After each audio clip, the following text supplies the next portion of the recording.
What is up, guys? Hello. My name is Luke, and today I will be talking about a project I did in Python regarding bee production of honey.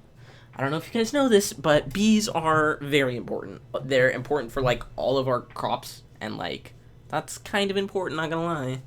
So, yeah. So, here, so this is in Python, in Codecademy. Let me full screen this. Yep. So this is in Codecademy. This is one of the projects that they have. So I thought I would share with you what I did. So here we see, so we're importing the linear models from sklearn. So that's the main, like, important model thing, models that we're using, right? So we take this data. So here's our data that we have, and we're getting it from an online resource called Kaggle, which just is a place that holds data. It's really cool. And then I printed it just to show you that we're going to be working with year and total production. So we assign our X to years, but because of the way it's being held in this information, we have to reshape it to fit the matrix that we want. So we want it in a one column matrix with multiple rows. So it kind of looks like this instead of like a horizontal list. So we have to reshape that. And then we assign our Y value to our the production, so our prod per year, and then total production, so that's the label here, and then we plot it. So here's all of our information that we're working with. The second part of the code that I worked with, so what I did is we want to import this function, this linear regression function. Linear regression is a super easy way to relate two independent variables. So in this case, it'd be the year and total production, and show this like perfect best fit line. And then we assign it to variable reg, and then we have to fit our X and Y coordinates to it. And then it runs through this program, and it checks the distance between the points to a proposed line that it creates. So from here to here, here to here, here to here, etc., etc.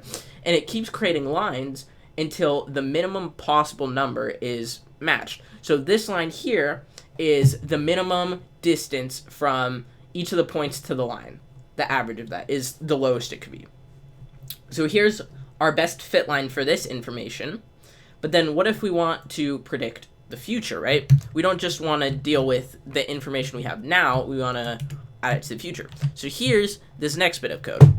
So our X future line that we have is made into a larger array, because right here we only have 2012, and I want to work to about 2050 because it seems like a good year, right? So then we have to reshape our information again, and then we use the same .predict function using our X future values, and then once we rerun that, we get a continuation of this line that shows the future. Now we have our best guess as to what their production in the future is going to be. Especially in the case of bees, looking into the future is super important, because if we didn't have any plans for the future, we would end up just like losing a lot of our crops because the bees would just keep dying and we wouldn't have natural pollinators. And now the fact that bees are producing less honey doesn't really seem to correlate to them pollinating anything. When a bee pollinates something, it gets nectar and then it brings it back to the hive where it then produces honey. So if bees are producing less honey, it means that they're pollinating less and less.